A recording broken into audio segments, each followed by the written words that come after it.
오늘의 하나님의 말씀의 제목은 행복한 가정이라는 말씀을 정했습니다. 예. 행복한 가정을 다루기에는 턱없이 부족한 사람입니다. 하지만은 우리가 함께 나눠야 될 가장 귀중한 시간, 귀중한 일들이라고 생각합니다.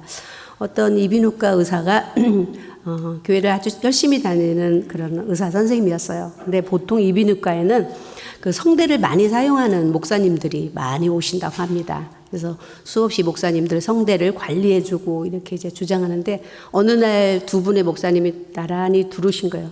다른 분들인데 따로따로 오셨는데 같이 오셨는데 첫 번째 이제 의사를 진료를 하시고 의사가 하는 말이 목사님은 목소리를 조금 낮추시고 찬양할 때도 조금 낮추시면 성대가 좋아질 것입니다. 그리고 약을 처방해서 이제 보내드렸어요. 두 번째 이제 목사님인데 목사님은 설교를 확 줄여버리세요. 그리고 찬양도 가장 적은 걸로 하세요. 옆에서 간호사가 들으니까 좀 이상한 거예요. 근데 처방약을 주는 거 보면 약은 똑같은데 그래서 선생님 똑같은 환자인 것 같은데 왜 그렇게 진료하실 때 말씀을 다르게 했어요? 두 번째 목사님은 우리 목사님이었거든. 이렇게 말했다고 합니다. 짧은 걸 좋아한대죠. 그래서 또 제가 그 주보 올리는데 연락 왔어요. 마지막 찬송은 번거로우니 찬송으로 하세요. 그랬는데 찬송이 길면 안 되잖아요. 다 4절, 5절 이렇게 된. 그래서 계속 뒤졌더니 38장이 딱 2절이 있더라고요. 그래서 2절로 쭉 갈 겁니다. 그래서 이렇게 2절로 정했습니다. 오늘 또 아주 짧게, 찬양도 짧게 그렇게 하려고 합니다. 행복한 가정은 누구나 한 사람 빠짐없이 다 원하는 가정이죠. 이상적인 행복한 가정. 저는 정의를 내리라 하면은 어떤 가정이 가장 행복한 가정일까라는 생각을 해봤습니다. 행복한 가정은 함께하는 가족이 살기 때문에 행복한 가정이라고 여깁니다. 아멘이죠? 네. 그 중에서도 또 사랑하는 사람이 있기에 행복한 가정이 되는 것입니다. 하나님께서는 한 생명 한 사람의 영혼을 사랑하시고 구원하기 위해서 이 땅에 오신 것처럼 그 이상의 것으로 함께하는 당신의 백성들의 가족이 행복해지기를 바라고 계십니다. 그래서 본문은 우리를 사랑하시고 영원한 위로와 소망과 은혜를 주신 우리 아버지께서 너희 마음을 위로하시고 모든 선한 일과 말에 굳건해지기를 원하신다라고 이렇게 말씀해 주셨어요. 처음 하나님의 그 창조는 가정제도였습니다. 교회를 먼저 세운 적이 없죠. 가정을 먼저 세웠어요. 아담을 주시고 하와를 주셔서. 그래서 하나님께서 가정을 주신 것을 보고 심히 기쁘다 말씀하셨고 아름답다라고 표현하셨습니다. 그런데 불행하게도 이 가정과 가족이 하나님의 법을 떠남으로 말미암아서 사단의 유혹에 파괴되어서 에덴의 동산에서 떠나면서 하나님과는 이제 원수가 된 거죠. 이 원수된 것을 다시 회복하기 위하여서 온 것이 무엇이냐면 제단입니다. 제물이 되었습니다. 그래서 구약 때는 성소의 제사, 제물을 어떤 짐승이 피로 말미암아서 내 죄를 용서받는 그러한 제단이 생겨서 그 제물을 드렸고 신약에 와서는 우리를 위하여서 예수 그리스도의 십자가의 죽음으로써 이제 우리가 예배가 시작된 거잖아요. 그래서 하나님께 드려지는 예배를 통하여서 우리가 다시 회복되는 것이라고 성경은 그렇게 설명하고 있습니다. 그래서 하나님께서는 교회를 세우기 위하여서 가정이 있는 것이 아니고 가정을 세우기 위해서 교회가 있는 것입니다. 나의 한 사람 한 사람을 세우기 위하여서 교회가 세워지는 것. 한 영혼을 구원하고 그 한 영혼이 행복하고 그들이 가서 한 가정을 이루어서 함께 하기를 원하고 있습니다.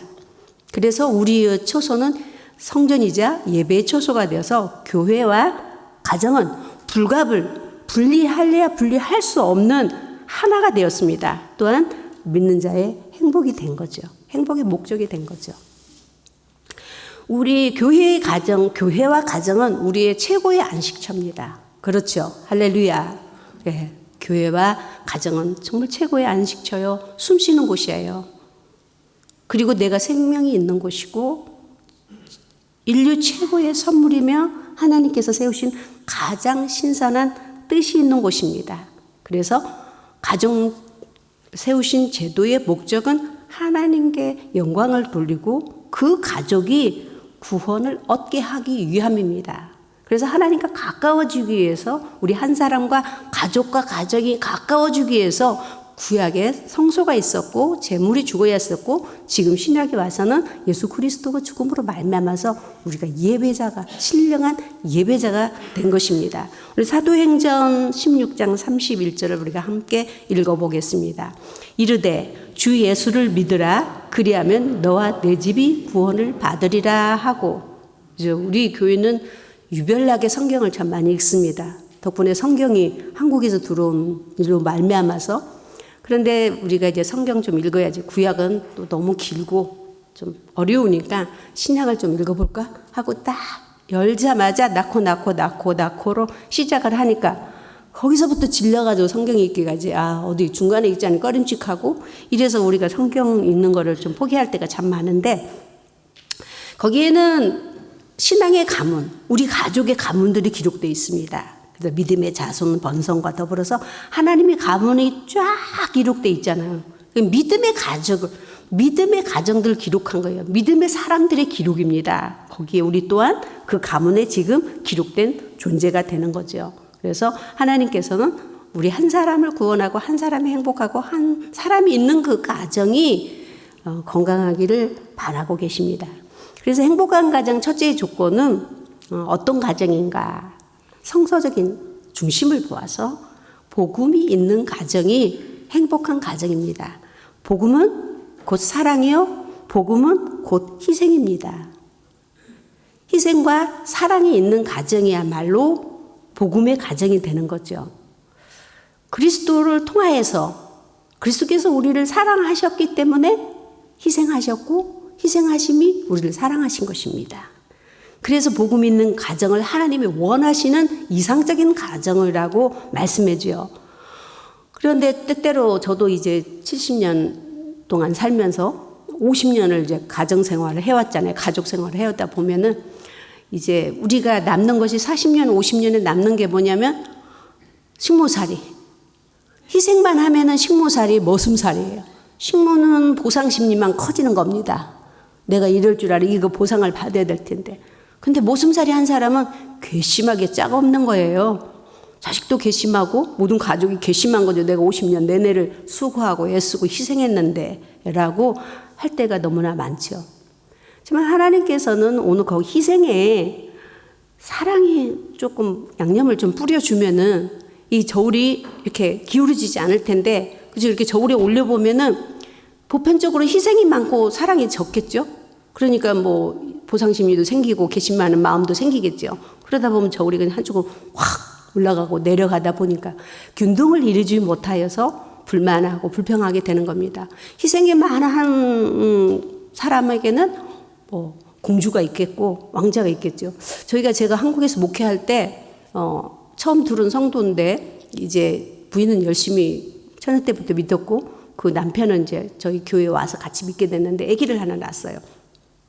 저희가 이제 여름에 바닷가에 교회가 이제 전체가 이제 나갔었는데 여자들은 다 물속에 가고 남자들은 아이들 지키기로 이렇게 이제 하고 있었는데 어떤 집 아기가 한 그때 6개월이나 되었던 것 같아요. 근데 아기가 여름이니까 봉고차를 뒤에 트렁크를 열고 거기다가 이제 아기를 놓고 거기 이제 바람도 들어오고 그늘이 거기밖에 없으니까 했는데 이 남자가 아기가 계속 우는데 만화책만 계속 보고 있는 거예요. 계속 만화책만. 그래서 성도님 아기가 울고 있는데 그랬더니 아기가 우는지 어쩐지도 모르고 거기에 막 정신이 팔려가지고 그 만화책을 읽고 있더라고요. 그래서 이제 부인을 데려왔어요. 아기가 하도 우니까. 그랬더니 부인이 내가 결혼한 것을 후회한다고 하면서 막 이제 내가 애 보는 일만 위해서 시집 왔냐고 막 거기서 다툼도 막 일어나고 이런 걸 봤었어요. 우리는 정말 희생이 저는 저한테 물어본다면 저는 좀 희생을 많이 하는 스타일이거든요. 그러다 보니까 희생에 따른 사랑이 부족하다고 느껴서 늘 그러니까 사랑이 부족한지 모르고 희생만 하다가 희생이 알아주지 않으니까 그죠? 힘들고 어렵다는 생각을 하게 됩니다. 그래서 우리는 복음이 하나님의 이상적인 가정에는 사랑도 있어야 되고 희생도 있어야 되는데 내가 돈 벌어다 줬으면 됐지. 그렇게 우리는 이야기하죠. 내가 그냥 하루 종일 일했으면 됐지. 내가 이 가정 위해서 이 가족 위해서 평생의 아이들 자식들 키우면서 살았는데 라는 이야기를 피차간에 합니다. 피차간에 무엇이 부족하다는 얘기죠. 서로가 사랑이 없었다라는 사실을 우리는 발견할 수가 있습니다. 그래서 정말 막말로 우리가 아까도 말한 것처럼 난 보상받고 싶다. 또한 나는 괘씸만 남더라라는 이야기를 합니다. 그래서 우리는 서로가 하나님이 원하는 가정이라면은 복음의 가정이라면 복음에는 사랑과 복음에는 희생이 하나 더하기 하나는 하나입니다. 따로 있을 수가 없음에도 불구하고 우리는 한 가지로서 다 사랑했다고 하고 한 가지로서 희생으로 다 사랑했다고 생각하는 우리들에게 하나님께서는 다시 한번 재정의를 하기를 원하시고 계신 줄 믿습니다. 나는 어느 쪽의 사람인지 내가 어떤 사람인지를 우리가 한 번 더 생각해 본다면 어느 쪽으로 많이 치우칠 건지 생각한다면 우리는 거기에 내가 너무 희생을 많이 했구나 하면 희생을 좀 줄이시고 사랑의 양념을 쭉쭉 좀 뿌려주시고 내가 사랑만 한다면 사랑한다며 그러면 나를 위해서 뭔가 일을 해줘야지 사랑한다며 희생을 하나도 안 하려고 이러니까 아무리 사랑을 해도 그 사랑이 사랑같이 보여지지 않는다는 사실입니다. 그래서 오늘 하나님께서는 원하시는 이상적인 가정은 복음이 있는 가정이 되라. 그래야만이 이 가정이 행복한 가정이 된다라고 말씀해 주셨어요. 우리 다 늙었는데 이제 끝났는데 뭘 이제 어르신들은 그러시기에 그냥 괜찮으셔요. 저도 늙었으니까 괜찮은데 젊은 가정들일수록 한번 재정리를 해보셔서 내가 희생만 했지 사랑이 부족했구나. 나는 사랑한다고 희생이 하나도 없어. 사랑 플러스 희생이 하나인데 반쪽 사랑했고 반쪽만 희생하는 이런 것들은 결코 우리로 하여금 불행이라기보다는 불평을 많이 하게 되는 이런 것이 일어날 줄로 믿습니다. 두 번째 인생사 모두는 그까지 돼서부터 시작됩니다. 아침에 딱 일어나면은 문 열고 닫는 것부터 시작해요. 추우니까 바람 들어 문 닫고 가. 그까진 것 가지고 또 욕실에 들어가면 치약 짜고 칫솔 놓고 물 흘리고 수건 아무데다 걸어놓고 얘기하면 또 그까진 것 가지고 얘기한다고. 이렇게 우리가 세상 사는 것은 모두가 다 알고 보면은 그까진 거예요. 문 닫고 열고 옷 갖다 걸면 되는데 안 걸고 바닥에다 늘어놓고 그저 빨래 빨고 그거 널고 음식하고 먹고 마시고 이런 게 전부 그까진 거예요. 하루 열심히 일하고 온 사람에게 시키면 나 하루 종일 힘들었어. 나 일했잖아. 그까진 것 좀 했다고 그래. 그러면 또 남편은 뭐라 그래요? 나도 힘들었어. 집에서 애들 데리고 하루 종일 걸. 그까진 거 가지고. 이게 모두가 우리 인생사가 모두 그까진 것에 달렸습니다. 이 그까진 것 때문에 우리는 얼마나 힘들고 지치고 어려운지 모릅니다. 근데 중요한 게 있어요. 그까진 것을 상대방에는 그까진 것이라고 말하지만 자신은 그까진 것에도 목숨을 거는 게 사람이거든요. 할렐루야. 그렇죠? 안 그런가 봐요. 저만 그런가 봐요. 자기는 남한테 그까진 거 가지고 그래놓고 그까진 거 소리 하는 사람에게는 내가 들을 때는 목숨 거는 거죠. 어디서 그까진 거? 내가 얼마나 힘들었다고. 그래서 이제 우리가 싸움이 나는 거죠. 이런 것들이 우리의 사랑을, 우리의 행복한 가정을 많은 일임에도 불구하고 우리를 파괴시킬 수밖에 없는 요소가 되는 것입니다. 그렇잖아요. 그리고 언어에 대해서도 내가 그까진 거, 내가 좀 그것 좀 말했다고 또 삐져? 그것 좀 말했다고 저렇게 또 화가 나가지고 또 집에 두르지도 않고 뭐저고 이렇게 그렇다고 그 돈 가지고 다 또 시장 보고 다녀? 그렇다고 또 집에도 안 들어? 이런 이야기 하잖아요. 근데 그까지라는 아무렇지 않게 던지는 말이 약점도 칠 수 있고 급소를 칠 수도 있는 것입니다. 십장을 치는 거죠. 이거는 단순 싸움이 아니잖아요. 이거는 폭력이죠. 폭력. 하기 때문에 그까진 것 때문에 가정에 문제가 생기고 어려움이 생기는 일들이 너무나도 많았음을 하나님 말씀하십니다. 우리 잠언의 12장 18절 그리고 15장 1절을 한번 동시에 보겠습니다. 칼로 찌름같이 함부로 말하는 자가 있거니와 지혜로운 자의 혀는 양약과 같으니라. 유순한 대답은 15장 1절 분노를 쉬게 하여도 과격한 말을 노를 격동케 하느니라. 예, 말에는 순기능이 있고 역기능이 있고 교육의 혀가 있고 치료의 혀가 있습니다. 어떤 말을 어떻게 쓰느냐에 따라서 그까진 것을 잘못 쓰면 사약이 되고 그까진 것을 잘 쓰면 양약과 위로와 지식이 되고 힘이 되는 것입니다. 얼마나 중요한데도 우리는 내가 말하고 그게 그까진 것이라고 우리를 넘겨버릴 때가 얼마나 많은지요. 우리 인생사가 모두가 아무것도 아닌 것처럼. 근데 지금 그까진 것을 스트레스 엄청 받죠. 물컵 하나 딱 물 마시고 저거 좀 마시고. 이거 갖다가 제자리에 놓으면 되는데 다 마시고 또 아무 데 놓으면 치우는 사람 치우면 하루 이틀이 아니잖아요. 이 그까진 것이 이 물 한 컵 놓고 내는 게 평생 죽을 때까지 하는 일이잖아요. 근데 갖다 놓고 그럼 또 치우려면은 잔소리도 하죠. 그럼 그까진 것 가지고 옷 걸어놓지 않고 내려놓고 옷을 이렇게 안 걸면 어떡해. 그까진 것 가지고 이렇게 이제 시작이 되는 것으로 인해서 이제 말도 이제 그까진 것을 막 하는 거죠. 너는 어떻고 나는 어떻고 이렇게 해서 시작되는 이런 것들이 우리를 얼마나 힘을 빼고 우리 이상적인 가정을 만들지 못하게 하는 아주 쉬운 것에서부터 우리는 이상적인 가정을 만들지 못하고 있다는 사실을 발견하게 됩니다. 그래서 우리가 정말 나는 어떠한 사람으로 되어 있으며 지금 어떠한 이슈에 있는지를 우리가 좀 더 생각해 본다면 정말 나는 희생하는 사람이야. 그렇다면 그 희생하는 집에는 아마도 왕자 아니면 공주가 있었을 것이고 그리고 또 정말 희생하는 아내가 있었다면은 그런 사람이 있었을 것입니다. 함께 희생하고 수고하고 그까진 것에 우리가 정말 일부 예배 제가 끝나고 났더니 어떤 권사님이 나 그까진 것 때문에 엄청 싸웠어. 이렇게. 정말 그 시원치도 않는 그까진 것 때문에 나 엄청 싸워 스트레스 받아가지고 오늘 예배 올까 말까 했어. 이렇게 얘기하더라고요. 우리가 정말로 내 말, 내 혀가 정말 역기능은 자꾸 써버릇하면 역기능만 쓰는 거잖아요. 순기능, 무르를 흐르듯이 쓰는 말과 교육의 기능의 혀를 치료의 힘을 쓴다면 우리 가정이 더욱 행복해질 줄로 믿습니다. 세 번째는 행복한 가정은 부모 곁을 떠나야 된다. 그래서 아내와 합하여라 이렇게 얘기했어요. 사랑이란 내리사랑입니다. 그렇죠? 가정과 자녀와 가족을 위하여 자기가 좋아 떠나고 그러니까 아이고 옳지 좋다. 부모 모시는 것도 힘들어 죽겠는데 이쯤에 성경이 말한 대로 내가 이렇게 하자. 오해하지 마시기 바랍니다. 말은 자기가 좋아하는 것을 떠나라는 얘기예요. 아까 또 말씀드렸잖아요. 자기가 그 부인의 말이 총각 때부터 어릴 때부터 만화만 읽고 살았다는 남자하고 결혼한 거예요. 그럼 결혼했으면 어떻게 해야 돼요?